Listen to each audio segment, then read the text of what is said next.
Nous allons débuter ce conseil municipal dans sa séance du 12 novembre 2024. Le quorum est atteint puisque nous sommes 18 présents sur 23 conseillers. Un certain nombre, déjà un secrétariat de séance dans l'ordre alphabétique, Jean-Jacques Théani. Tu acceptes? Oui, bien sûr. Personne n'y opposition, puisque n'importe comment on va dans l'ordre l'ordre alphabétique des conseillers sur leur nom de famille. Alors nous avons quelques pouvoirs. Stéphanie Fernandez, donc, qui a donné pouvoir à Monsieur Jean-Brice Camerini. Monsieur Gérard Mélier, qui a donné pouvoir à Madame Verneau. Et Julie Poiret, qui m'a donné pouvoir.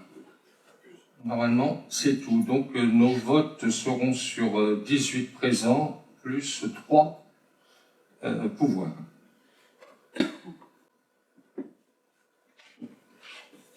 Premier point, donc l'approbation du procès-verbal de notre dernière séance du 10 septembre 2024 que vous avez reçu. Y a-t-il des remarques? Non? Je vous propose donc de passer tout de suite au vote. Qui est contre? Qui s'abstient? Parmi les personnes qui ont des pouvoirs, qui est contre? Qui s'abstient? Donc, adopté à l'unanimité. Avant de débuter les points d'information du conseil municipal, je tiens à dire en mon nom et en votre nom un message de condoléances auprès de Pascal Freudenreich, de sa famille, de ses proches, puisque Pascal a perdu donc cette nuit son père, qui était âgé de 102 ans, si je ne m'abuse. Donc voilà, ça sera de l'expression commune auprès de lui, auprès de sa famille, auprès de ses proches, comme je viens de le dire, de nos plus sincères condoléances dans ce moment qui est toujours un moment douloureux et difficile. Donc, quelques informations. Nous avons reçu, voici quelques jours, donc un don de l'association de l'Abbatiale, de sauvegarde de l'Abbatiale, de 2000 €, qui correspond donc à une participation à la restauration du tableau La Visitation. Vous avez vu, à ma grande surprise d'ailleurs, que les travaux pour l'installation de l'ascenseur PMR ont commencé hier, 11 novembre. Donc ça devrait s'achever normalement en une semaine. Une bonne nouvelle, nous avions demandé de la subvention au niveau de la commune d'Aglo que nous avons obtenue. Et nous avons aussi obtenu une dotation DETR de la part de Monsieur le sous-préfet au regard du type d'investissement que nous faisions, ce dont, bien évidemment, nous ne pouvons que l'en remercier. Accueil de loisirs, donc tableau des effectifs. Alors ce soir, exceptionnellement, il n'y aura pas de projection. Je ne vais pas faire toute la litanie. Je vous ferai parvenir... j'allais dire dès demain ou peut-être après-demain, le tableau complet. Tout ça pour vous dire que les effectifs totaux ont tourné de la plus basse journée à 32 jusqu'aux journées les plus fortes, 38, 39, 39. Donc nous sommes toujours vraiment dans un très bon fonctionnement de nos accueils de loisirs. Et je sais qu'au niveau de la com d'Aglo aussi, dans les réunions auxquelles je participe, notre centre est considéré vraiment comme un centre qui tourne, qui fonctionne bien. Et c'est une bonne chose pour les familles de la commune et pour quelques autres jeunes et familles qui font partie de la commune d'Aglo et qui participent à ce centre. Un point d'information sur les inondations que la commune a connues le 26 septembre et le 9 octobre dernier. Donc on a été touché fortement en des lieux très concentrés, en gros pour aller vite du bas de la rue de la Borde pour le second événement jusqu'à la zone commerciale. Et plus légèrement dans les hameaux, Progis, Monod, Bascon, Vaux, même s'il ne faut jamais minimiser l'impact que cela a généré sur les habitations et les habitants concernés. Au total, plus d'une soixantaine d'habitations, l'usine d'EFTA, l'école Code 204, avec pour le dernier événement, le directeur étant présent, à 3 cm près, c'était l'ensemble de l'école qui était inondée. Fort heureusement, il n'y a eu que les cours et une salle. La place du Cygne, le sous-sol de la salle polyvalente, le city-stade, nos maraîchers qui ont perdu gros aussi avec ces inondations, mais aussi des éléments de la voirie communale, les trottoirs de Vaud, la descente de la ferme de la Nouette vers Progy, avec une signalisation très rapide du danger de se la procurer pour la circulation. Le bas de la Borde, avec de l'enrobé soulevé, là aussi. Je vous passe d'autres nuisances qui ont pu être engendrées. Alors, 2 événements, donc le 26 septembre. Premier point à retenir, les enfants des écoles sous la responsabilité du directeur et des enseignants ont été évacués de suite dans cette salle communale et les enseignants ont géré l'arrivée des parents prévenus pour venir rechercher au fur et à mesure leurs enfants. Les agents administratifs et les agents techniques et plusieurs élus ont assuré la sécurité, la circulation, le déblaiement et la remise en état de l'avenue du Général de Gaulle, et j'y reviendrai si besoin, pour ce premier événement jusqu'à 2 h du matin. À ma demande, d'autres élus sont restés sur leur hameau. À noter une bonne présence sur le terrain pour ce premier événement de la gendarmerie, des sapeurs-pompiers et même du secrétaire de monsieur le sous-préfet qui est resté avec nous jusqu'à point d'heure. Sur ce premier événement, les forces de sécurité, des élus, ont fait le porte-à-porte. Peut-être que certaines habitations ont été ratées, c'est possible, mais on fait le porte-à-porte pour s'assurer si tout allait bien, s'il n'y avait pas de problème et autres. Parfois, les gens n'ont pas répondu parce qu'il était tard, je ne sais pas, mais enfin, certains n'étaient pas encore rentrés. Donc ça, c'est pour le premier événement de manière très rapide. Le deuxième, le 9 octobre, bis repetita, avec une intensité plus importante, qui a porté l'inondation plus bas dans l'avenue du Général de Gaulle jusqu'à la zone commerciale. 3 personnes ont été évacuées. La fin de l'intervention des élus, des personnels municipaux qui étaient sur place s'est terminée à 4 h du matin. Dans les 70 heures qui ont suivi chaque événement, une demande de reconnaissance de l'état de catastrophe naturelle a été déposée. Le deuxième événement a été très vite suivi d'un arrêté interministériel car le préfet a demandé une procédure accélérée étant donné qu'une 50aine de communes étaient concernées. Pour le premier événement, la reconnaissance n'est pas encore signée, mais j'ai relancé donc au niveau des services de la préfecture sur ce point, afin que... Pourquoi ? Parce qu'un certain nombre d'habitants, la commune, l'usine d'EFTA et autres, ont fait auprès de leurs assurances une première expertise sur la base du premier événement. Donc c'est très important. Je tiens à dire qu'il y aura 3 dossiers qui me paraissent prioritaires à traiter. Celui des ponts. Nous avons 2 ponts qui nous posent un problème particulier. Le pont qui est avant le parking de l'école Code 204 et surtout celui du Général de Gaulle. Je laisserai la parole sur ce point à Frédéric Gandon.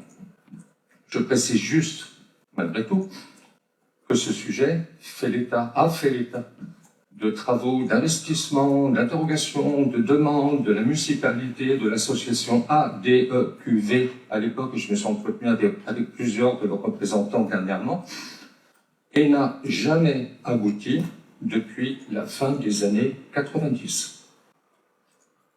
C'est pas un élément nouveau. Les bassins versants, avec Michel Horter et Pascal Fradenreich, qui nous sommes les représentants aussi vus du RUNEL, syndicat intercommunal, nous avons relancé dès que nous avons pu, c'est-à-dire fin 2022 après le Covid, le problème des bassins versants, puisque toutes les études qui avaient été faites par la municipalité précédente, par le CIVU en lien avec les viticulteurs et les agriculteurs, excusez-moi de m'exprimer ainsi, mais tombaient à l'eau, étant donné les nouvelles normes de l'agence de l'eau et qui soumettaient leur subventionnement à des procédés qui étaient dans l'ancienne étude, c'est-à-dire pour aller vite, les tubes, les bassins. Tout ce qui est tubes et bassins n'est plus subventionné par l'agence de l'eau. Donc il a fallu tout un temps pour demander à la première société si elle était en capacité de refaire une étude sur les nouvelles bases. Et au bout d'un certain temps, cette société nous a signifié qu'elle était incompétente.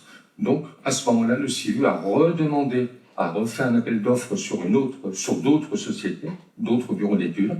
Et comble du comble, c'était une dizaine de jours avant l'événement que le CIVU a retenu donc un cabinet d'études qui s'appelle LIOS, qui commence son étude et dont nous aurons les premiers effets courant avril-mai. J'ai demandé au président du CIVU du Rudnel, donc Jean-Luc Magnier, maire d'Étampes-sur-Marne, de participer, dès que nous aurons des éléments suffisants, à un conseil municipal pour nous faire état de l'avancée exacte de l'étude donc sur les bassins versants. Je tiens à dire qu'on a constaté la pluviométrie, Michel m'a donné toutes les indications, en 8 mois. Nous avons eu la pluviométrie de toute une année. Et entre le 23 octobre et les premiers événements, j'ai envie de dire que les jours où il n'est pas tombé une goutte d'eau se comptent presque sur les doigts de la main. Donc nous avions des sols complètement imbibés, sur lesquels la pluie qui est tombée s'est surrajoutée, donc expliquant évidemment les phénomènes que nous avons connus. Notre commune a été touchée, d'autres communes ont été touchées, j'ai dit tout à l'heure plus de 50 lors du dernier événement. Ça pose bien évidemment beaucoup de questions sur ce que l'on peut faire dans la commune, mais il va falloir aussi réfléchir à ce qu'on peut faire dans la commune par rapport à ce qui va se faire d'une manière plus globale, parce que étudier les ruissellements, étudier tous les risques d'inondation, si on ne regarde que la partie qui nous concerne, est un non-sens. Ce qui ne veut pas dire qu'on ne fera rien. Troisième élément sur lequel nous souhaitons intervenir. Le rappel de l'obligation pour les riverains d'entretenir les berges du Ruz et rappeler aussi qu'ils doivent mettre à l'abri un certain nombre d'objets que nous avons retrouvés dans les embâcles. Je me permettrai d'en citer quelques-uns. Des tas de bois, des troncs d'arbres, des composteurs, des jeux pour enfants, un abri de jardin et, comble du comble, une cuve de 300 litres. Donc je crois que là aussi, un certain nombre de rappels peuvent être faits afin que l'on puisse éviter un cumul dans l'eau de certains objets qui gênent et qui obstruent par la suite. Nos techniques ont sorti 3 camions d'embac au niveau du pont qui surplombe donc l'avenue Général de Gaulle. Un quatrième élément, c'est la suite de l'urbanisation, qui est déjà bien balisée. Il y a un PPRI, plan de prévention des risques d'inondation, avec des zones rouges sur lesquelles il est strictement interdit de construire. Ceci étant, au-delà de ce PPRI, peut-être que nous aurons à nous poser des questions. Je propose qu'il puisse y avoir quelques interventions à la suite de cette présentation, qui est une présentation donc courte, d'information, mais je ne souhaite vraiment pas qu'on ait un large débat ce soir à chaud. Par contre, je pense qu'un débat pourra se tenir par ailleurs, un prochain conseil municipal, préparé en commission, une commission élargie. Et en dernier lieu, moi je tiens à remercier tout particulièrement tous ceux qui ont concouru, certains habitants, les enseignants, les élus, mais tout particulièrement les personnels municipaux qui ont œuvré pendant ces épreuves jusqu'à fort tard, y compris dans les hameaux, et qui continuent à remettre progressivement notre commune dans l'état où on aimerait qu'il soit de manière régulière. Nous avons connu sur les réseaux sociaux quelques remarques, là aussi à chaud, de quelques habitants, des remarques qui m'ont particulièrement peiné et énervé, mais j'ai préféré ne pas y répondre, parce que habitué des réseaux sociaux, quand quelqu'un balance une information, qu'on répond, ça va répondre et ça va répondre et on va partir en boucle, je préférais officiellement au conseil municipal dire que les quelques, je dis bien les quelques personnes qui ont eu des réactions vives et, à mon avis, fort erronées, voilà, c'est fait. Certaines ont été revues et se sont pour certaines d'ailleurs excusées et les personnes communaux sont même intervenues chez eux. Tout s'est passé bien. C'est vraiment dommageable. Par contre, on a eu beaucoup de témoignages positifs de la part des habitants et on continue à faire notre boulot. Alors, je voulais laisser un peu la parole sur les ponts à Frédéric Gandon avec un micro, si on en a un.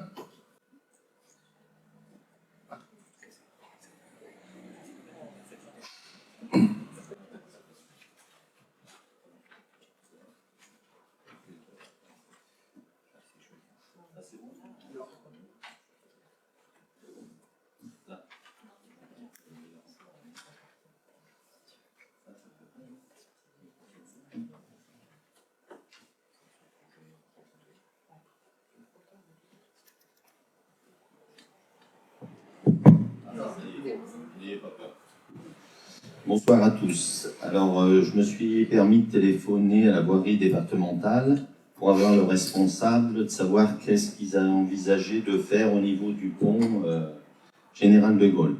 Alors, je suis tombé sur Monsieur Vautier qui m'a dit qu'il allait se déplacer rapidement, ce qu'il a fait. Il a fait une photo du pont et il m'a dit qu'il envoyait le dossier rapidement au-dessus pour voir un petit peu comment il allait pratiquer pour déjà faire du nettoyage. Voilà ce que j'ai eu comme information. Je continue à suivre, voir un petit peu où ça va en être. Voilà. Bon, par ailleurs, on a rencontré donc, les experts de notre assurance, donc essentiellement Michel. Qui d'autre a rencontré les experts Qui oui, Julien Mille et Laurent, nos agents, et c'est tout. Donc plutôt de bonnes nouvelles, puisque beaucoup de dégâts, même je vais dire la plupart des dégâts seront pris en charge, y compris des peintures dans les locaux, je pense à l'école et pas seulement, hein, y compris du grillage abîmé, y compris un pont, un mur qui s'est effondré, le terrain, le cité-stade et autres. Donc ça, c'est un élément qui me semble positif. Donc nous en sommes là. S'il y a des interventions, allez-y.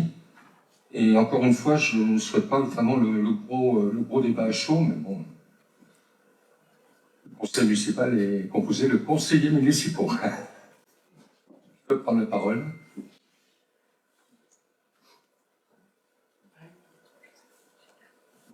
Bien. Autre élément, il n'y avait plus de chauffage à l'école. Donc on a réuni un tout petit groupe de travail, on a réfléchi à un changement de mode de chauffage pour des raisons techniques de bâtiments très mal isolés notamment.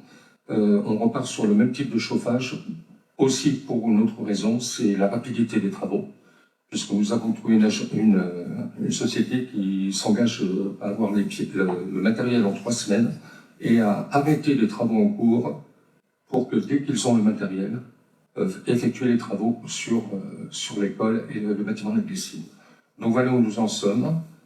Et encore une fois, je souhaite qu'on y revienne ultérieurement de manière préparée. C'est bon?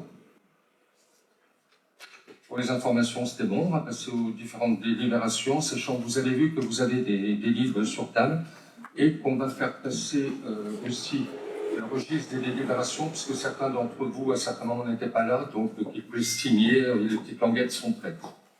Je vais céder la parole dans un premier temps pour la délibération 75 sur les repas. Donc, la parole à Stéphanie Gobier. Stéphanie.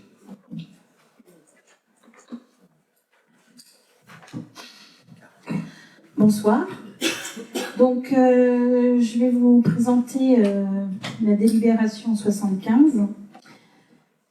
Délibération qui consiste à la préparation et livraison des repas, puisque le marché que nous avons actuellement arrive à terme au 31 décembre. Donc, nous avons fait une procédure d'appel d'offres en MAPA pour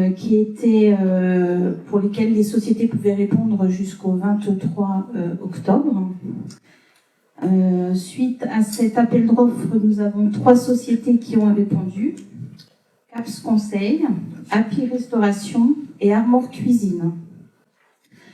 Donc, avec quelques personnes, nous nous sommes réunis afin de pouvoir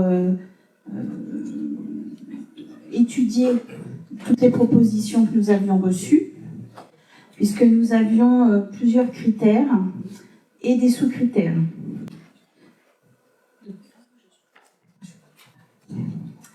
Donc, on a mis des pourcentages avec différents critères. Donc, par exemple, la qualité des repas, on a mis une pondération à hauteur de 40%. Animation et formation proposées par les sociétés, 5%. Livraison, 5%, donc ce qui nous fait une pondération totale de 50%. Ensuite, il y a une pondération à hauteur de 40% qui concerne le prix du repas et 10% pour le critère numéro 3 qui est la démarche environnementale qui est pour nous aussi très importante. Donc après l'étude de tous ces critères, on a mis toutes les thématiques que chaque société pour lesquelles répondait à chaque critère. Et il s'avère que c'est CAPS, Happy Restauration qui arrive en première position. Ensuite, Armor Cuisine et CAPS Conseil en 3e position. Donc, je vous donne les pourcentages, les totaux. Donc, pour 93%, l'API Restauration, 90% Armor Cuisine et 82% CAPS Conseil. Donc, je vous propose d'approuver l'attribution du marché de fabrication et de livraison des repas en liaison froide pour les services de cantine de la commune à compter du 1er janvier 2025 pour une durée d'1 an à la société API Restauration. Le marché pourra être reconduit 3 fois. La date de début d'exécution est fixée au 1er janvier 2025 et s'achèvera le 31 décembre 2025. La durée maximale du marché est de 4 ans. Et d'inscrire les montants nécessaires à l'exécution de ce marché au budget 2025 et suivant de la collectivité et autoriser Monsieur le maire à signer toutes les pièces en lien avec ce marché. Est-ce que vous avez des questions? Oui, voilà. Est-ce que ça changera le délai?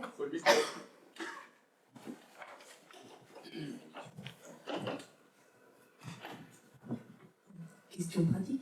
Est-ce que ça changera le délai quand on inscrit à la cantine? Merci. Je profite des micros. Je voulais juste savoir le prix du repas.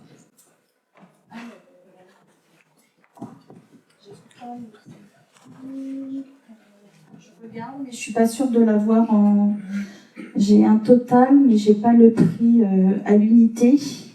Mais ça, tu l'as, Jean-Paul? On le donnera si on l'a pas. On a regardé le global sur 15 000 repas et on a fait par rapport au global. Donc on n'a pas d'impact fort par rapport au prix du repas, ce qui fait que ça ne nous changera rien pour l'instant sur la tarification du repas aux familles. C'est de l'ordre de quelques centimes. À notre grand étonnement, justement, parce qu'on pensait qu'il pourrait y avoir une forte inflation. Oui, mais on ne peut pas trop faire de division parce qu'en fait, on a un prix repas pour les enfants et un prix repas pour les adultes. Donc là, je n'ai pas les montants individuels, j'ai le montant global pour les 15 000 repas. Donc, ça, il n'y a pas de souci, on peut vous les fournir après. Est-ce qu'il y a d'autres questions? Non. Nous allons pouvoir passer au vote. Donc, la proposition est de retenir la société Happy Restauration. Cette proposition, après échange, a fait l'objet d'un vote unanime de la commission d'affaires scolaires, je ne sais pas. Donc, qui est contre, qui s'abstient, parmi ceux qui ont un pouvoir, qui est contre, qui s'abstient, donc unanimité. Je vous en remercie. Merci. Je propose, Stéphanie, que dans la foulée, tu t'occupes de la délibération 76, qui porte sur les frais de scolarisation. Donc effectivement, on doit voter, comme chaque année, les frais de scolarisation pour la commune des Saumes. Donc on fait le total de toutes les dépenses que la mairie effectue pour les écoles, pour le site de la maternelle et de l'élémentaire. Donc ça va de l'énergie au téléphone, aux activités, au transport, au budget que l'on donne à chaque école, aux assurances, le personnel. Et donc on arrive à un total pour l'année, donc c'est toujours avec on se réfère à l'année N-1 bien évidemment. Donc on arrive pour l'année scolaire 2023 à un total de 1 809,30 € pour les élèves de la classe maternelle et de 771,94 € pour les élèves de la classe élémentaire. Donc pour vous faire une petite comparaison, en 2022, on avait un coût moyen par élève pour la maternelle de 1 453,20 € et de 600,10 € pour l'école élémentaire. Donc comme on a un petit peu moins d'élèves chaque année, forcément, le coût du chauffage, lui, par contre, ne change pas, voire augmente. Les frais du personnel sont identiques, donc ce qui explique cette hausse.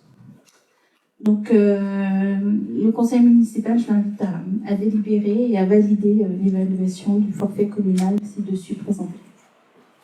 Est-ce qu'il y a des questions ?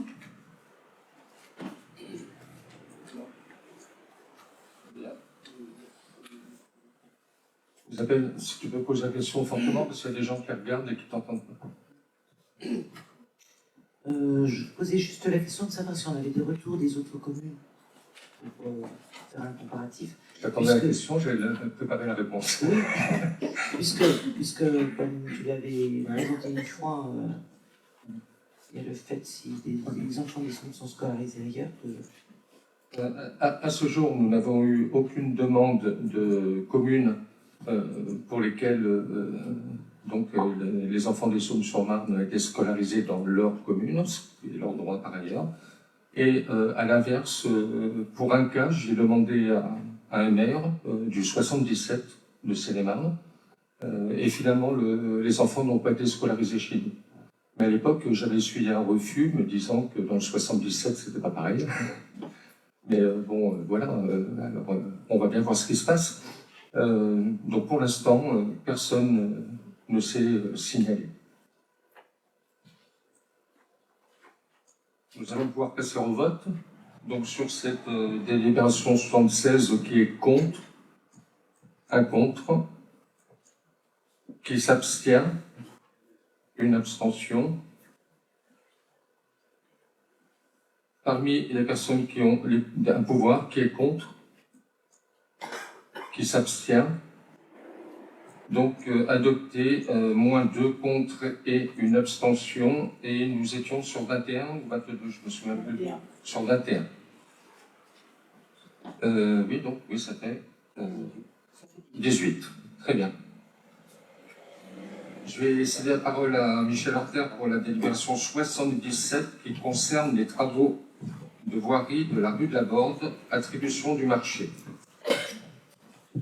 Les travaux de voirie de la rue de la Borde, il rappelait à l'Assemblée délibérante que les travaux de voirie de la rue de la Borde pour l'aménagement de la rue, la réalisation de bordures, le revêtement de la chaussée ont été budgétés cette année à la hauteur de 105 918 €. Dans le cadre d'une procédure d'appel d'offres restreint pour un marché public de travaux en MAPA, a donc été lancé pour une publication réalisée le 25 septembre 2024 via le site internet de la commune et pour référence 2024-3. Travaux voirie, rue de la Borde. La date et l'heure limite de réception des offres ont été fixées au jeudi 10 octobre à 12 h. 3 sociétés ont répondu à l'appel d'offres, qui sont les suivantes dans l'ordre d'arrivée de leur offre. Colas, Eiffage et AVM. Le premier travail préalable, l'analyse des offres, a consisté en la vérification du contenu de chaque offre, afin de vérifier qu'aucune d'entre elles ne présentent un dossier incomplet ou irrégulier. En effet, les offres qualifiées inacceptables qui ne répondent pas précisément à la demande, par exemple, ou inappropriées, sont éliminées. Ce travail a permis de confirmer que les 2 offres reçues sont recevables. 3 critères de jugement des offres et leur pondération ont été fixés comme suit. Critère 1, valeur de prix 50%. Le critère 2, valeur technique 30%. Et le critère 3, délai 20%. Chaque critère est affecté à une note dont la valeur croissante est exprimée de 0 à 20. La note a ensuite pondéré en respectant le coefficient de pondération. Le critère 1, prix de prestation 50%. Le critère de pondération 20 peut se faire prix de l'offre la moins chère, prix de l'offre de chaque entreprise. Critère 2, valeur technique 30%. Et note de critère pondéré 20, le nombre de points obtenus par chaque entreprise, le plus grand nombre de points obtenus pour une mémoire technique. Critère 3, délai 20%. Chaque critère est noté par tranche de 0,25. Un sous-critère panier adapté, détaillé, objectif, note sur 10. Deuxièmement, sous-critère durée des travaux en note sur 5. Troisièmement, sous-critère proposition de la date de début de travaux, note sur 5. L'analyse des offres a permis d'établir le classement ci-après au terme de la notation de chaque société candidate. La société Eiffage en premier, la société Cola la deuxième et RVM troisième. En regard de l'analyse qui a été faite sur les offres reçues, en tenant compte des 3 critères ci-dessus présentés, la société Eiffage obtient la meilleure note. En effet, la société Eiffage se distingue par une offre la mieux disante en termes de prix, de prestations et de délai d'utilisation de matériaux. Le conseil municipal, après avoir délibéré à l'unanimité, approuve l'attribution du marché de la réfection de la voirie de la rue de la Borde, à Essonnes-sur-Marne, à la société Eiffage. Agent N Sud Citry-Sac-Soigneux, situé 9 rue de Condé, 02 220 Syrie Sac-Soigneux.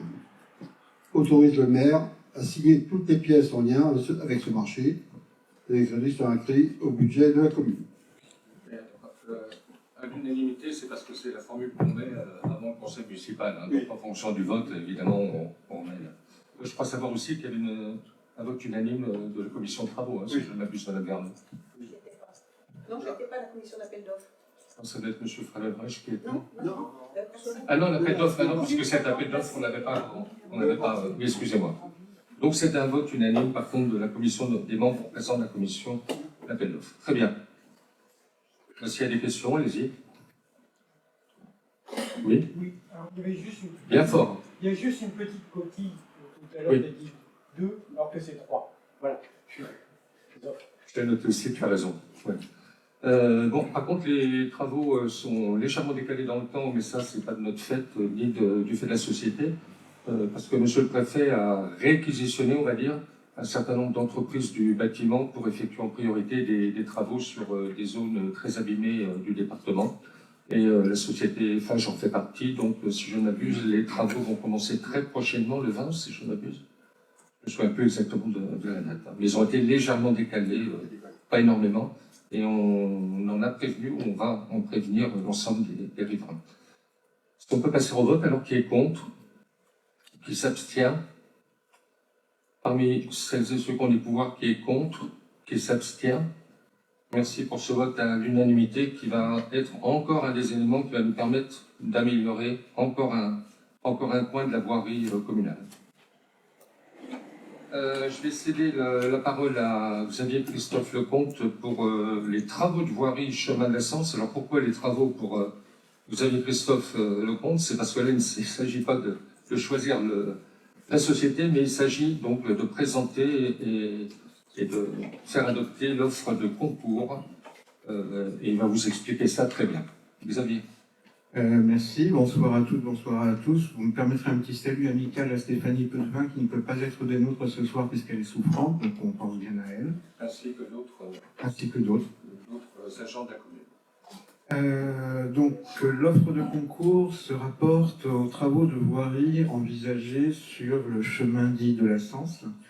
Vous savez que nous avons budgété ces travaux dans le budget 2024 pour une somme de 119 776 €.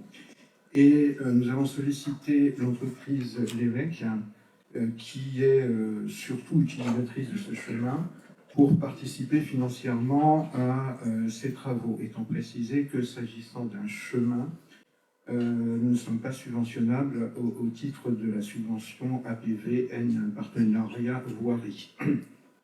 Donc après une longue négociation, on va dire ça comme ça, avec l'ICEL Entreprise, elle nous a fait une offre se déclinant de la manière suivante: une participation financière d'environ 60 000 € hors taxes et de la fourniture, principalement des matériaux de remblai, pour environ 10 000 € hors taxes.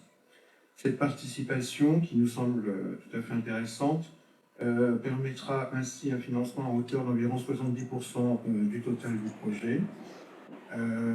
Précision également que ces travaux sont envisagés pour être réalisés plutôt sur 2025. Alors, la commission regroupée Finances, Vie économique et Affaires scolaires, qui s'est prononcée sur ce sujet, a retenu ce sujet à l'unanimité.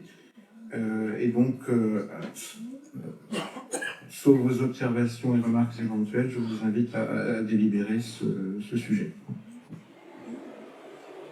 C'est des questions? Non? Pas de questions? Très bien. Pour l'instant, on est au point financier. On n'a pas encore regardé. On est sur l'acceptation de l'offre de concours. Xavier l'a très bien présenté. Je me permettrai de réinsister sur un point. On est bien sur une offre de concours. Nous ne sommes pas sur une subvention. Et nous avons vu avec les services concernés des finances le fait qu'il n'y ait aucune difficulté pour la commune sur ce point, ce qui est le cas. Je insiste aussi sur le fait qu'en effet, ça correspond quasiment, si c'était une subvention, à presque 70%. Je rappelle que sur nos travaux de voirie, souvent, c'est pas tout à fait 70%. Et j'ai envie de dire que, je dirais que ce sera l'autre délibération. Je rajouterai une petite phrase si besoin avant le vote. Donc là, il s'agit bien en effet de voter, comme vous le précisez, Madame Verneau, l'offre de concours. Donc qui est contre, qui s'abstient, parmi les personnes qui ont un pouvoir qui est contre, un contre, qui s'abstient. Donc voter à l'unanimité moins une abstention, ce qui doit donc nous faire 20 pour et... pardon, c'était contre, Madame Verneau. Oui, 20 pour et 1 contre. Sans transition, je vais donner la parole à Jean-Yves Boucher pour l'achat des colis de Noël pour nos aînés. Jean-Yves. Alors, bonjour à tous. Vous savez que, comme chaque année, le CCAS de la commune offre des colis de Noël aux aînés de la commune de plus de 70 ans. Devant le constat de l'augmentation régulière des bénéficiaires et par conséquent du coût d'achat des colis, les membres du CCAS ont décidé de fixer l'âge des bénéficiaires des colis de la manière suivante. Alors, avoir 71 ans en 2024 et avoir 72 ans à partir de 2025. La société qui fournit habituellement les colis, la Maison Arc-en-Ciel, qui emploie des travailleurs handicapés, propose des devis pour les coffrets gastronomiques en moindre quantité, ramenant le prix d'un colis simple à 19,50 € l'unité au lieu de 24,85 € et le prix du colis double à 24,61 € au lieu de 34,95 €. Une première estimation annonce les montants suivants: 235 colis simples, soit un total de 4 582,50 € et 87 colis doubles, dont le montant est de 2 141,07 €, soit un total un total général de 6 723,57 €. D'autres propositions commerciales ont été reçues, mais n'ont pas été retenues. Par délibération en date du 12 septembre 2024, le Conseil d'administration a validé les devis proposés par la Maison Arc-en-Ciel, qui à Damartin-en-Jaule, pour un montant maximal de 6 500 €. Le budget du CCS étant limité pour l'achat des colis à 6 500 €, le coût restant pour l'achat des colis au-delà de ces 6 500 € sera pris en charge par le budget communal. Sur cette répartition entre les deux budgets, les membres de la commission finances et vie économique sont réunis le 6 novembre 2024 et ont émis un avis favorable.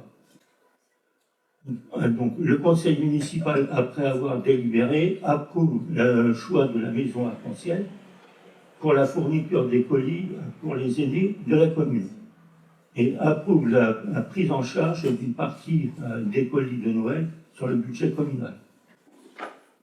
Approuve l'offre de prix de la Maison Arc-en-Ciel, dont les tarifs sont les suivants. Alors, 19,50 € pour un colis individuel et 24,61 € pour un couple.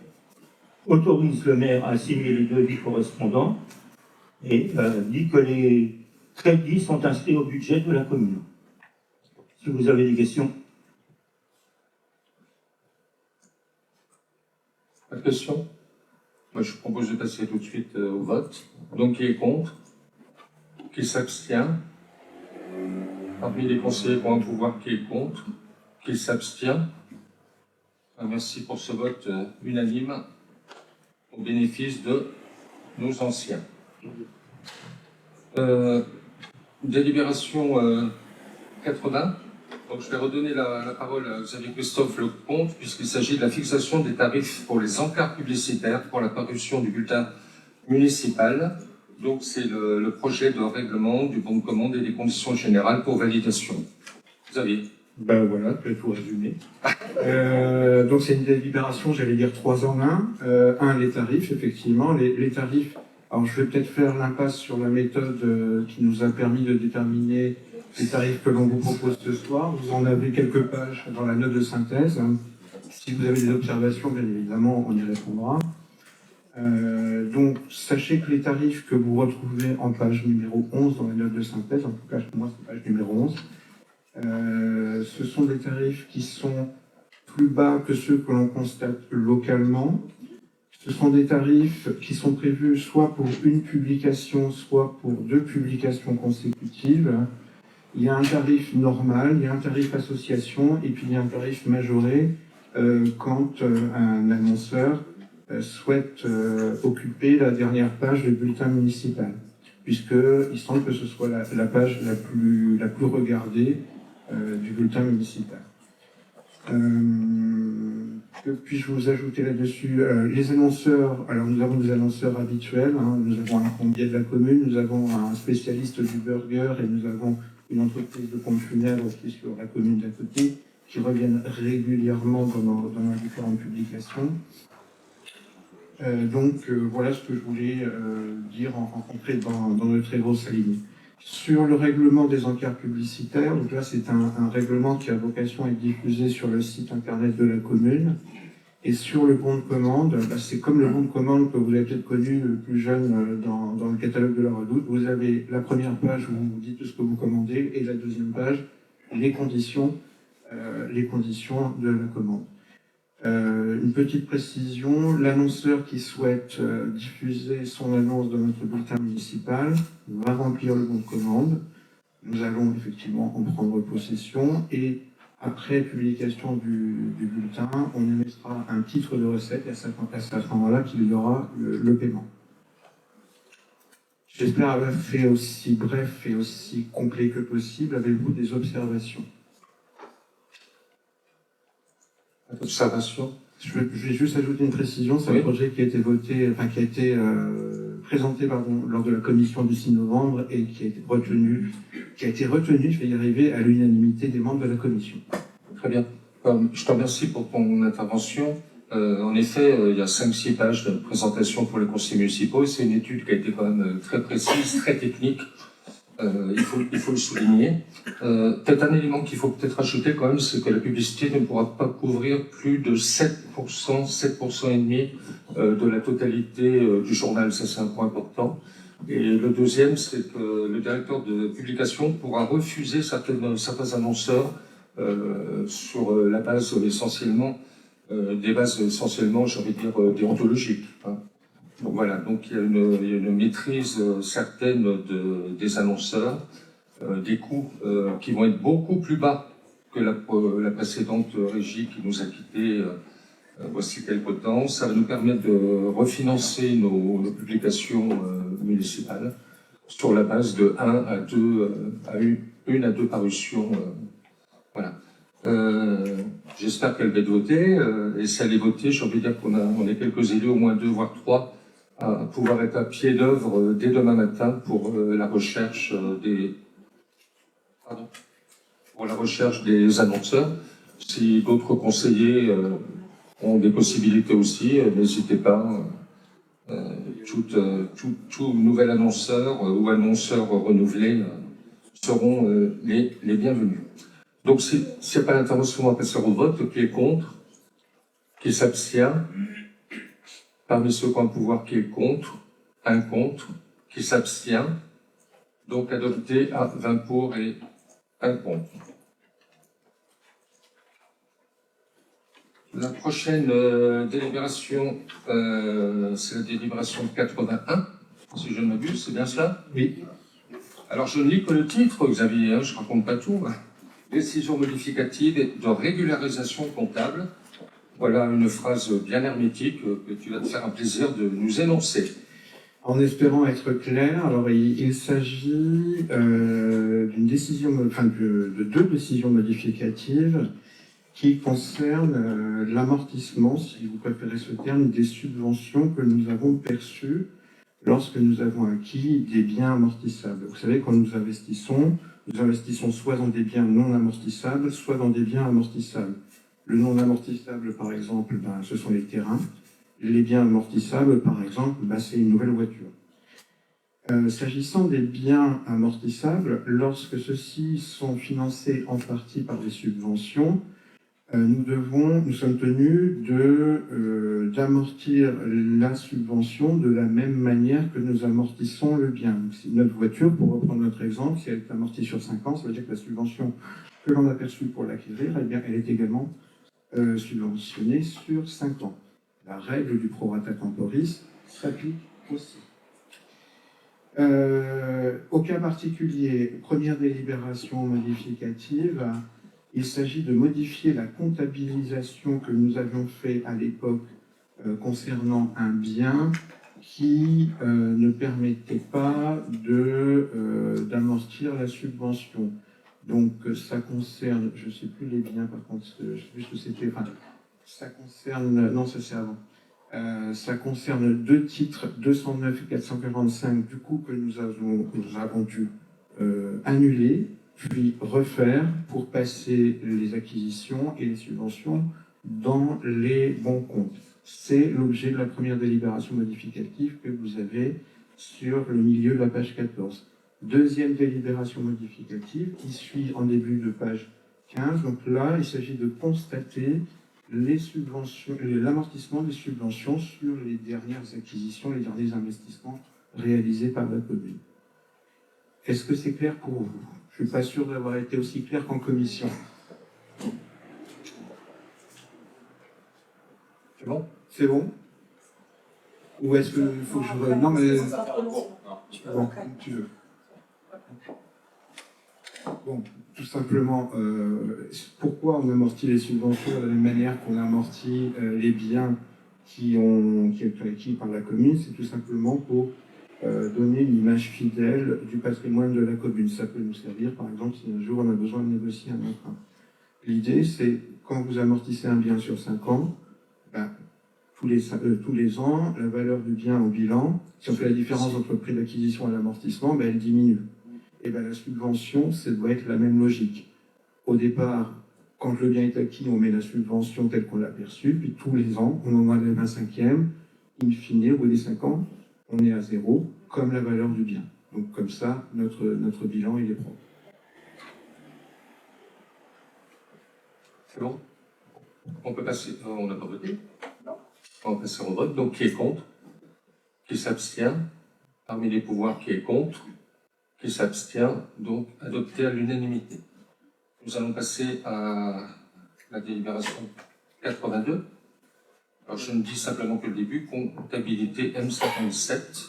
Là, vous êtes tous au clair. Le passage à M57, ça fait maintenant 1 an et demi, 2 ans. On y est.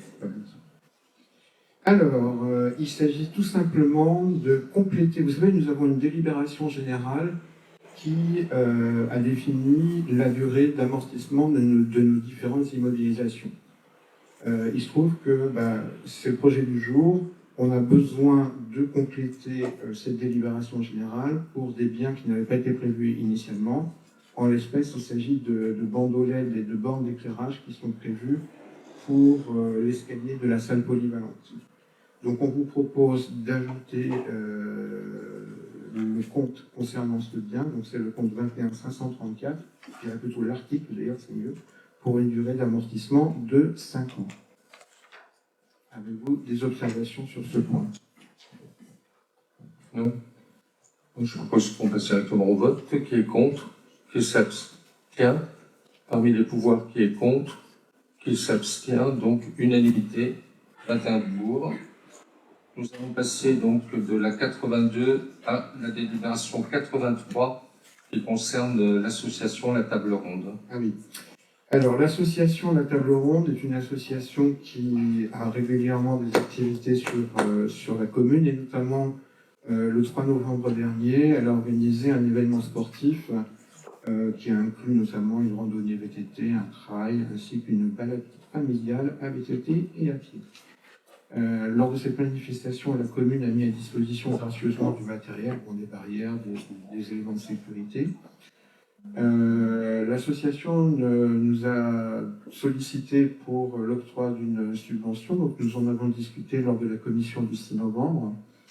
La commission n'est pas contre l'octroi d'une subvention, mais elle souhaiterait simplement qu'il y ait un dossier complet, comme d'habitude, pour chaque association, qui soit présenté, et à partir de là, on étudiera la faisabilité d'une subvention qui sera d'un montant de 500 €, si le dossier est bon. Bien. Il nous reste un peu de marge sur notre ligne budgétaire de versement de subventions aux associations. Tu as fait référence à Movember, donc là, qui se déroulait au départ du cercle nautique et très rapidement arrivé sur notre commune et était quasiment exclusivement sur notre commune. Alors, entre autres, avec Michel, Frédéric et d'autres, on a bien travaillé avec son président Benjamin Collard, donc qui, comme ça a été dit, est un habitant de la commune, et le siège social est sur la commune. Et ils ont été satisfaits au-delà de leurs espérances, puisqu'il y a eu 350 participants pour une première, ce qui est vraiment un très très bel événement pour une belle cause. Et parmi les stands qui étaient présents sous le cercle nautique, j'apprécie aussi le fait qu'il y ait le stand de la natte de l'Aumois. Et on sent vraiment, j'ai envie de dire, une convergence dans l'intérêt des personnes, que ce soit sur ce dont s'occupe la natte de l'Aumois ou bien la table ronde. Donc évidemment, je ne peux que vous inciter à voter cette subvention à partir du moment où, comme tout un chacun, ils auront rempli les règles d'un dossier complet. Parce que ça fait du larcin. Très bien. Donc qui est contre? Qui s'abstient? Pour les pouvoirs, qui est contre? Qui s'abstient?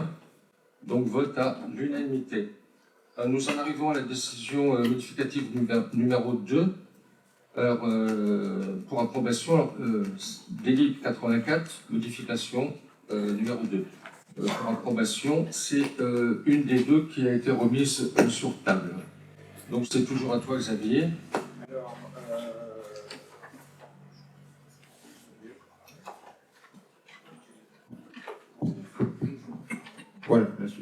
fonctionne. Donc il s'agit d'une délibération modificative qui va nous permettre de financer l'achat de nouvelles chaudières suite aux intempéries que Jean-Paul a évoqué en début de conseil. Alors c'est plus d'ailleurs à mon avis plus pour financer les acomptes dans l'attente de la prise en charge des assurances. Donc nous avons 2 devis pour les 2 chaudières. Celle de l'école 204, le devis s'élève à 18 745,68 € TTC. Et pour l'autre devis, ça c'est pour les glycines, le devis s'élève à 4 580,36 € TTC. On prévoit une délibération modificative d'un montant légèrement supérieur, au cas où il y aurait des frais d'installation, des choses comme ça. Donc on vous propose de délibérer favorablement sur cette décision modificative qui sera nécessaire et pour l'école et pour les glycines. Des questions? Oui, Alain, pareil avec le micro, Alain. Pense toujours qu'il y a des gens qui regardent et si on cause entre nous, ils n'entendent pas. D'ailleurs, je crois qu'ils sont un peu plus de 150 à nous regarder, je les en remercie. Oui. C'est exactement 151. Petite question technique, du coup, pour la chaudière de l'école de 104, où est-ce qu'elle va être installée? Michel? Laquelle que tu as dit? L'école. 204? Ouais. Elle est installée au même endroit. Mais protégé. Mais on va faire une protection supplémentaire au niveau de la porte. Parce qu'il y a déjà, de l'autre côté de la porte, il y a 2 parpaings qui sont mis en hauteur. Et on a vu qu'il faut le mettre à 3. On a vu avec Laurent de faire une protection d'un mur un peu plus haut, avec des escaliers pour. Parce qu'on ne peut pas faire une protection trop haute au niveau de la porte parce que c'est dangereux pour descendre. Et l'idée de plus du tout se servir du sous-sol, pourquoi elle a été abandonnée? Alors, il y a eu plusieurs raisons. Hein. Donc, il y a eu cette fameuse réunion à laquelle tout le monde n'a pas participé, mais bon, il fallait vraiment. Faut bien voir aussi que sur certains points, on a géré quand même relativement dans l'urgence. Et quand on gère dans l'urgence, il y a toujours le risque de prendre une mauvaise décision. Donc, il y avait une bonne question, c'était de dire est-ce qu'on peut en profiter pour changer de mode d'énergie, donc avec les. Pardon. Voilà, avec un autre mode. D'ailleurs, aux infos, on a eu une information là-dessus sur les difficultés pour les entreprises de continuer à fabriquer ce type de chauffage.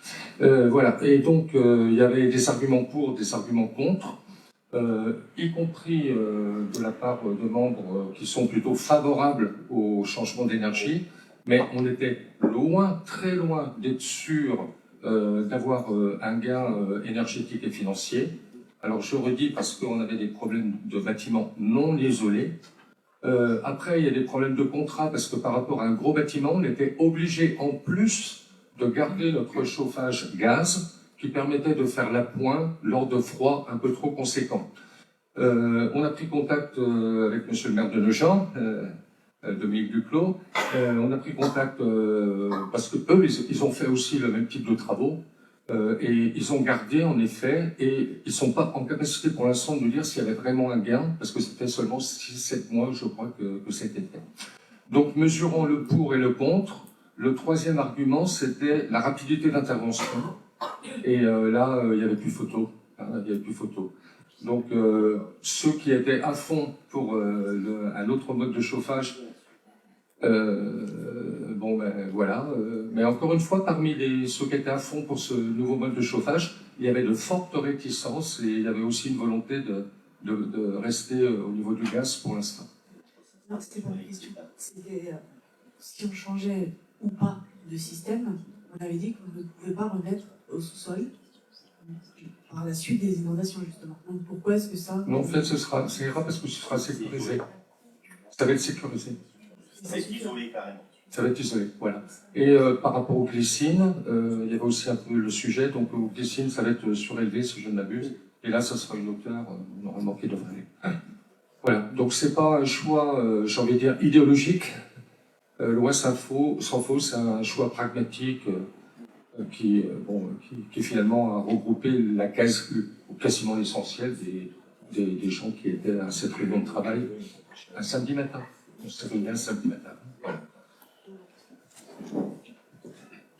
Karim, tu veux peut-être rajouter quelque chose, puisque tu as fait partie des maîtres d'œuvre.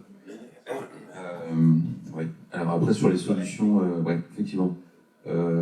Ensuite, aux 2 jours de catastrophe d'inondation, on a réfléchi au fait, effectivement, de mettre les nouvelles installations, les prochaines installations hors d'eau. Ça va être assez difficile. Donc, sur l'école, il va falloir en rediscuter, je pense. Parce que récolter parpaing sur parpaing, c'est peut-être pas la solution efficace ou définitive, je dirais. On verra bien. Sur les glycides, bon, après, c'est pareil. Le nouveau système sera repositionné au même endroit que l'ancien. Ce sera aussi à étudier. L'eau est montée de certaines hauteurs cette année. Est-ce qu'elle ne peut pas monter encore plus haut? Voilà. Donc, j'ai bien conscience qu'effectivement, on se branche immédiatement au niveau des réparations sur l'existant, ce qui nous permet de chauffer l'école très rapidement, mais voilà, il y aura de la réflexion à avoir, je pense. Je suis tout à fait d'accord. Très bien. Donc, pouvons passer au vote. Donc, qui est contre? Qui s'abstient? Parmi celles ou ceux qui ont un pouvoir, qui est contre? Qui s'abstient? Donc, merci pour ce vote à l'unanimité. 21 pour. Délibération 85. Donc, la parole est à Frédéric Léandre pour ce qui concerne la vie économique et la PE.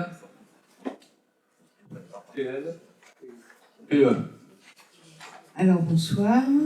Donc le service de gestion comptable demande aux collectivités de ne plus émettre de titres pour des sommes inférieures à 15 €, étant donné que les coûts de poursuite auprès des tiers débiteurs ne donnent pas la possibilité d'aller chercher des montants en deçà de cette somme. Il se trouve que la taxe locale sur la publicité extérieure avait été fixée à 13 € le mètre carré par délibération du conseil municipal en date du 12 juin 2018. Il se trouve également que, de mémoire, il doit y avoir 3-4 annonceurs qui ne dépassent pas le mètre carré en question. Il est donc proposé d'augmenter la taxe à 15 € le mètre carré pour pouvoir entamer une procédure de recouvrement en cas d'absence de paiement. Saisi de cette proposition, en sa séance du 6 novembre 2024, les membres des commissions finances et vie économique ont émis un avis favorable à cette mesure. Vous avez des questions? La question? Très bien. Je tiens à préciser que ça n'a rien à voir avec le pouvoir de police. Hein. Il s'agit bien de l'argent qui est perçu par les communes, ce qui représente globalement, bon an, mal an, dans les 2000-2500 € annuels à peu près. Et oui, ça a tendance un peu à baisser. Mais là, on va avoir une augmentation de 7% environ. Voilà. Après, ça posera d'autres débats, évidemment, notamment celui de la publicité dans les entrées de communes. Donc, concernant cette délibération qui ne concerne que le passage de 13 à 15% de 13 à 15 € en 6 ans, 7 ans, même on peut dire, qui est contre, qui s'abstient, parmi ceux et celles qui ont un pouvoir qui est contre, qui s'abstient, donc adopté par 21 pour. La Frédéric, délibération 86, traditionnelle, annuelle, à cette époque de l'année. Voilà, donc comme chaque année, le conseil municipal doit arrêter le calendrier des dates permettant l'ouverture dominicale des commerces pour l'année suivante, dans la limite de 12 dimanches par année civile. Il se trouve que 3 enseignes, la Grande Récré, la Halle et les Surgelés Picard, ont formulé des demandes d'ouverture dominicale pour 2025. Ces demandes sont motivées sur des périodes de forte activité commerciale telles que les soldes, le Black Friday ou encore les fêtes de fin d'année. Ils sont tous les 3 d'accord sur les 12 dates, donc je vous laisse regarder les 12 dates qui sont listées. Et étant donné qu'ils sont d'accord, je ne vois pas pourquoi on ferait d'autres propositions. Voilà, les membres des commissions finances et vie économique réunis le 6 novembre ont approuvé le calendrier ci-dessus pour l'année 2025. Avez-vous des questions? Je te remercie pour ton intervention qui va certainement influer sur le vote. Donc, qui est contre? qui s'abstient, parmi ceux qui ont un pouvoir qui est contre, qui s'abstient, donc adopté à 21 pour, à l'unanimité. Délibération suivante, 87. Je vais donc laisser la parole à Jean-Brice Camerini, puisqu'il s'agit d'une délibération qui concerne l'environnement, le développement durable. Voilà, donc il s'agit d'un débat sur le rapport triennal de l'artificialisation des sols. Vous a été fourni en document annexe un rapport donc triennal sur l'artificialisation des sols concernant la commune d'Essonne. Je vous informe que la loi climat résilience a fixé l'objectif d'atteindre le zéro artificialisation nette des sols en 2050, avec un objectif intermédiaire de réduction de moitié de la consommation d'espaces naturels, agricoles et forestiers sur la période 2021-2031 par rapport à la décennie précédente. Cette trajectoire progressive est à décliner territorialement dans les documents de planification et d'urbanisme. Elle est mesurée pour la période 2021-2031 en consommation d'espaces naturels, agricoles et forestiers, NAF, et définie comme la création ou l'extension effective d'espaces urbanisés sur le territoire concerné. À partir de 2031, cette trajectoire est également mesurée en artificialisation nette des sols, définie comme le solde de l'artificialisation et de la renaturation des sols constatés sur un périmètre et sur une période donnée. Dans le cadre de cet objectif, les collectivités dotées d'un document d'urbanisme doivent produire un rapport local de suivi de l'artificialisation des sols 3 ans après l'entrée en vigueur de la loi. Notre commune étant dotée d'un document d'urbanisme, le conseil municipal est donc invité à débattre sur le rapport triennal de l'artificialisation des sols établi à partir des données du portail de l'artificialisation mises à disposition par l'État. Après, on a tout le détail de vu la loi, je ne pense pas que ce soit nécessaire de le rappeler. Donc il s'agit aussi de se mettre en conformité. Les documents ont été établis donc par le service urbanisme de la commune d'Aglo. Donc si vous avez bien pris connaissance, je trouve que c'est un document qui n'est pas trop long, mais très clair, très précis, qui nous fixe bien, dans le cadre des lois actuelles, la trajectoire pour notre commune 2031, puis par la suite 2050. Y a-t-il des interventions? Oui, pareil, le micro.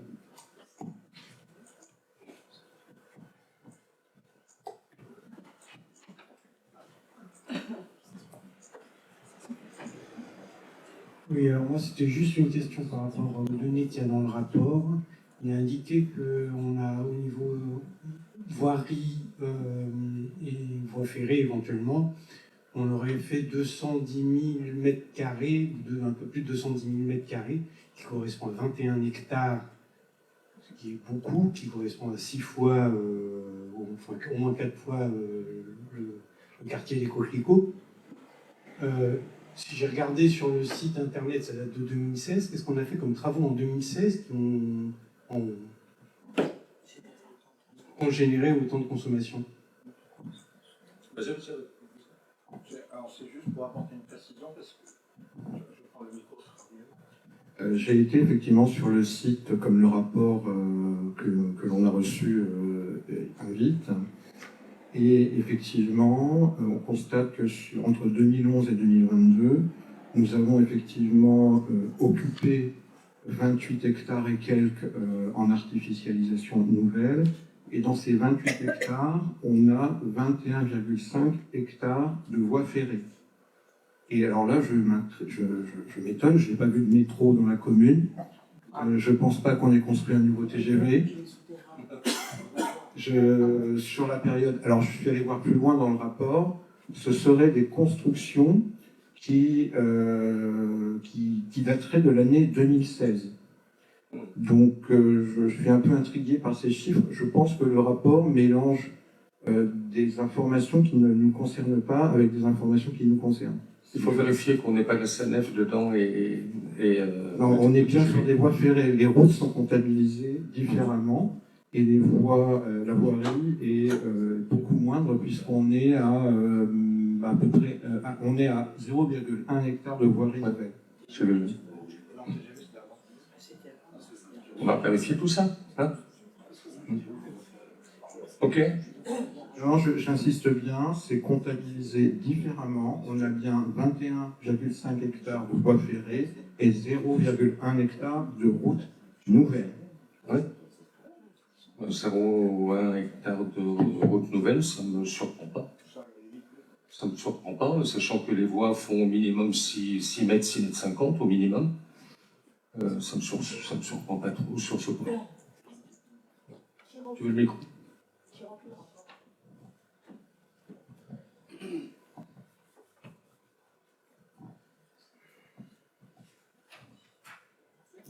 Du coup, la question c'est qui remplit le rapport?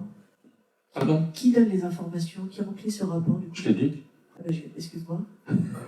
C'était élaboré par le service de l'urbanisme de la commune d'Aglo. D'accord. Voilà. À partir de données. Voilà.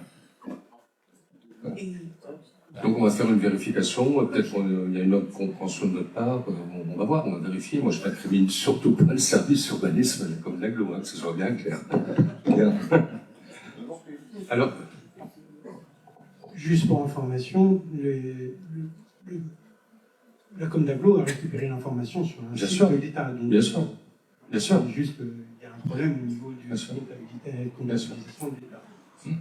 ok, donc on va vérifier quand même ce point.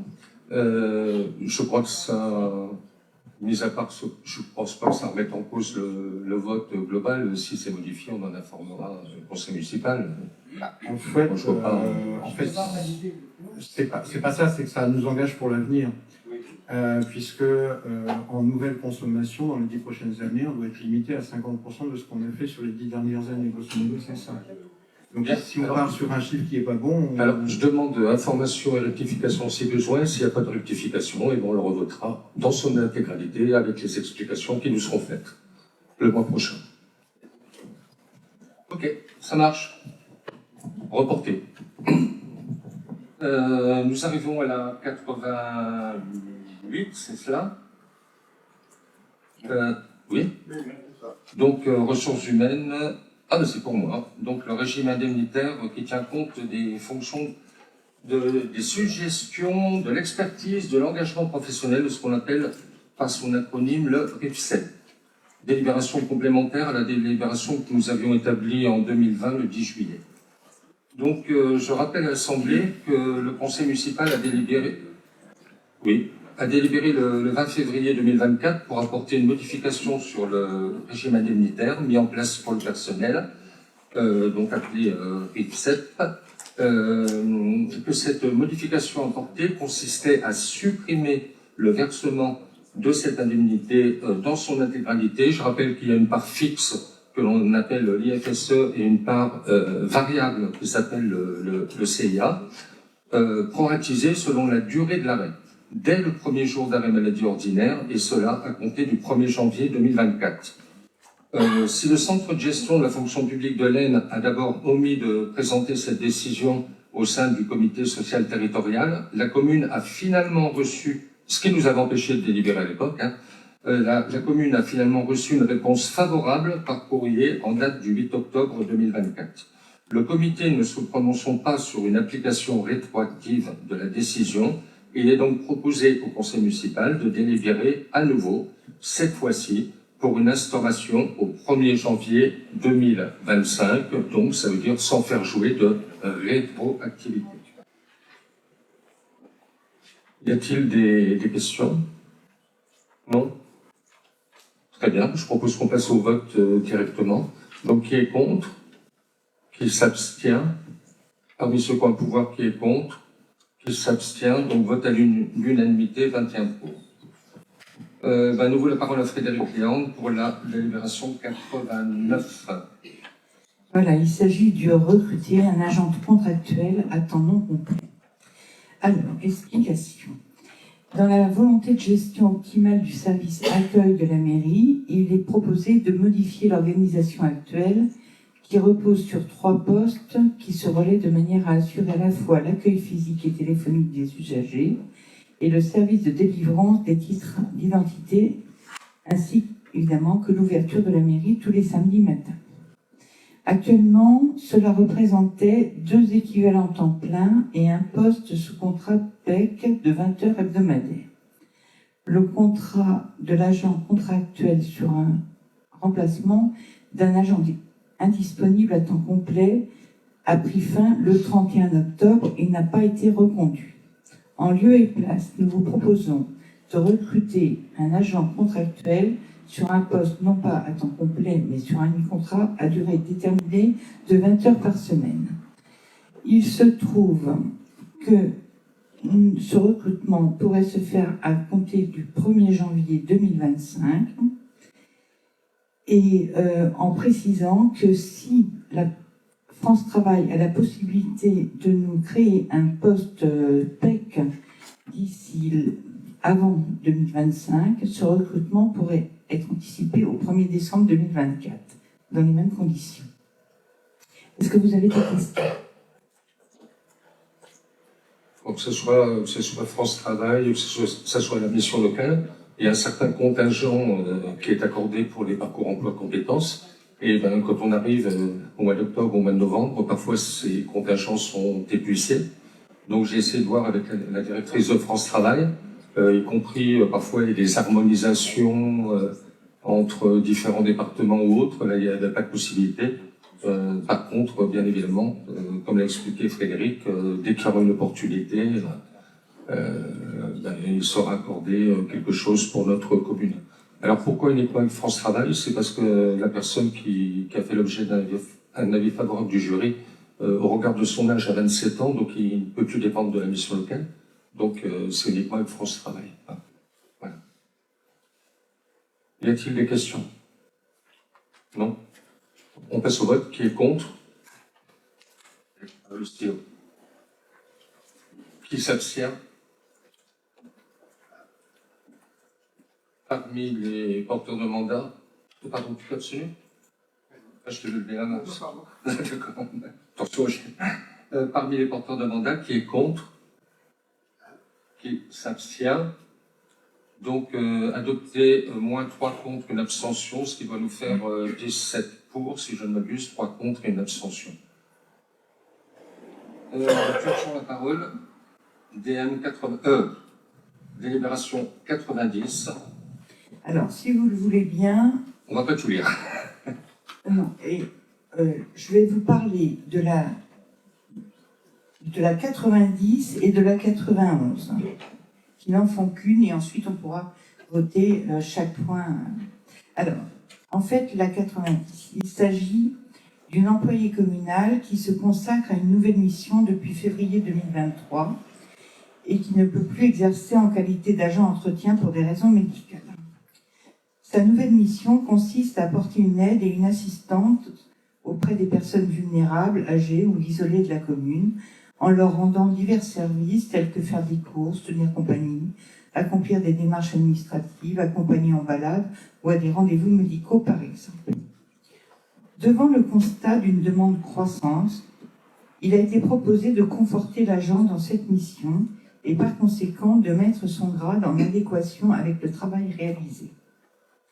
Ce pourquoi nous vous proposons donc de supprimer le poste d'adjoint technique qu'elle occupait précédemment, dans un premier temps, et dans un deuxième temps, de créer un poste d'agent social territorial à temps non complet, ce qui correspond à son travail.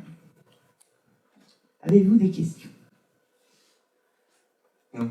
Donc c'est très clair, je pense, la présentation. Donc on supprime le poste pour pouvoir le recréer sous une autre appellation qui correspond plus à la réalité de la fonction employée. Une fonction d'ailleurs qui est très, très, très appréciée par les habitants qui en bénéficient. Donc par contre, d'un point de vue formel, il faut le voter en 2 fois. Donc on va voter en premier la 90, donc qui est contre,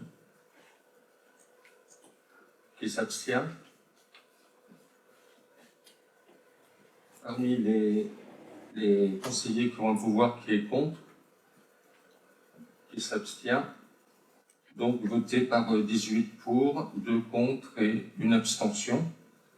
Merci. J'allais dire pareil, je n'en sais rien, je ne peux pas présumer du vote. Pour la seconde, donc la 91, qui est contre, Qui s'abstient? Pouvoir qui est contre? Qui s'abstient? Donc vote cohérent à 18 pour, une abstention et 2 contre.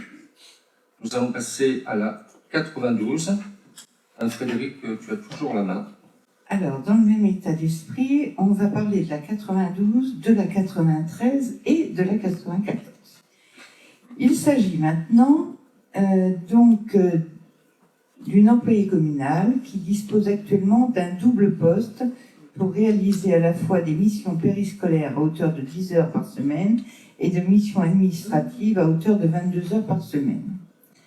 L'agente concernée a vu ses tâches évoluer de plus en plus vers le secrétariat, avec notamment une formation en cours en comptabilité. Il est donc proposé de mettre le grade en adéquation avec les missions réellement exercées. Pour ce faire, il nous faut supprimer son poste d'adjoint territorial d'animation à temps non complet, d'une part, supprimer le poste d'adjoint administratif territorial à temps non complet, et dans un troisième temps, créer un poste permanent d'adjoint administratif territorial à temps complet. Est-ce que j'ai été claire? Est-ce que vous avez des questions ou des observations? Je vois Bruno dubitatif. Un poste à temps complet, c'est 32 heures. 35, mais on est obligé de le créer à temps complet, et après, l'agent peut demander à être à 30 heures, à 32 heures. D'accord. C'était parce que, comme au total, ça fait 32 heures, je me demandais... Mais le TP est à 35. Parce qu'en fait, l'agent en question a...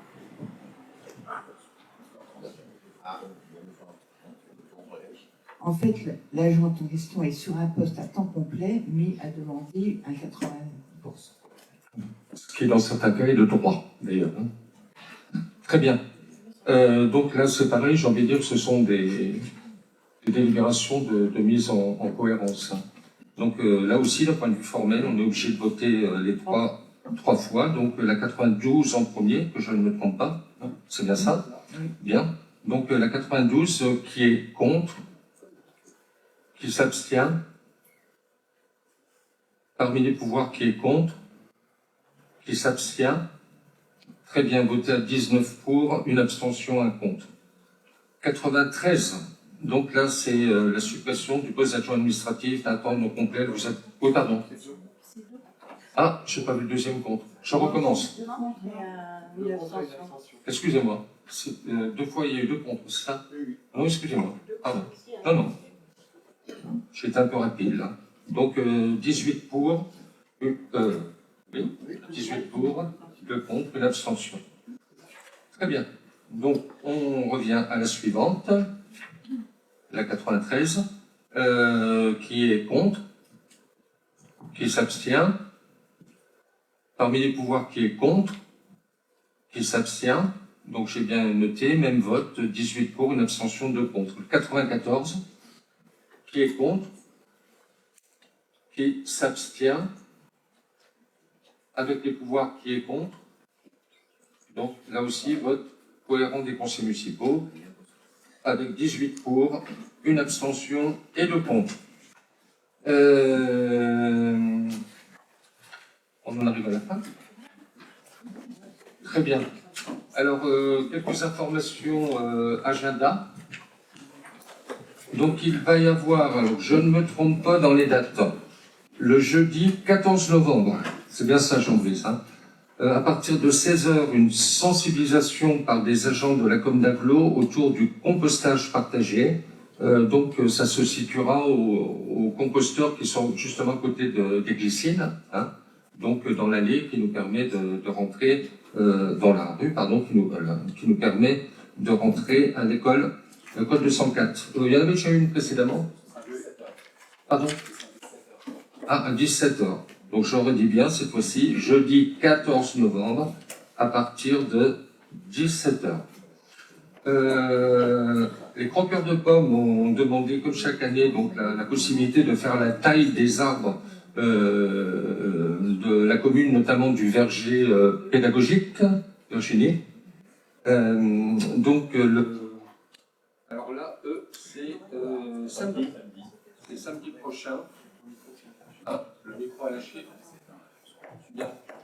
Oui, donc samedi prochain, c'est pareil, c'est donc dans l'après-midi, c'est à 16h si je ne m'abuse.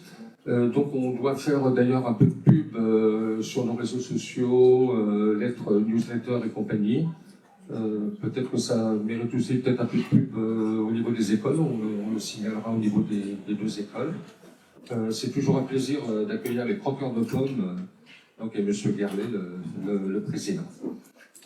Il y aura une commission communication, donc le 21 novembre prochain à 18h. Il y aura ce qu'on appelle notre ROB, ROB, acronyme qui signifie Réunion d'orientation budgétaire, samedi 7 décembre à partir de 9h dans la salle communale. Donc, et bien évidemment, tous les conseils municipaux sont appelés à y venir. Une commission des personnels, là on attend une confirmation, mais normalement le mardi 10 décembre. Une commission finance le jeudi 12 décembre. Et le prochain conseil municipal aura lieu le mardi 17 décembre, troisième mardi selon la tradition, avant les vacances scolaires à 19h. Je tiens à dire que sur les aspects financiers et tout, on a un point très important, c'est que toutes les demandes de subventions DETR, APV du département et tout, ont été ravancées au 15 décembre, alors qu'avant c'était le 15 janvier. Donc on a intérêt tout un chacun, parmi les délégués qui ont des dossiers, à être bien clair sur les devis et compagnie, pour qu'on puisse présenter des dossiers sérieux et complets. Il y a une subvention qui n'existera plus, l'API, l'aide partenariat investissement, qui nous servait notamment sur la culture, le patrimoine et le sport, entre autres. Non? Sur le sport, oui. Si l'API, on veut des équipements de loisirs, si. Voilà. De loisirs, pardon, excuse-moi. Voilà. Très bien. S'il n'y a plus de points ou d'intervention, c'est bon? Très bien, monsieur. Ah, Catherine?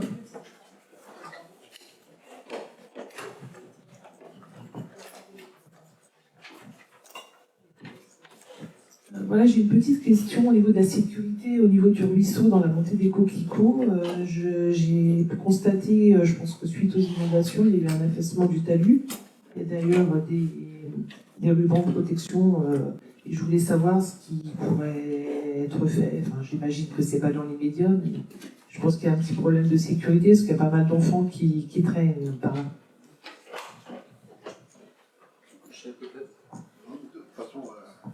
Il y aura des mais pareil, même à la bande, c'est pareil, il y a le rue du pont, il a entamé un gros bloc de terre, tout ça qui arrive face de la route, le rue s'est rapproché énormément.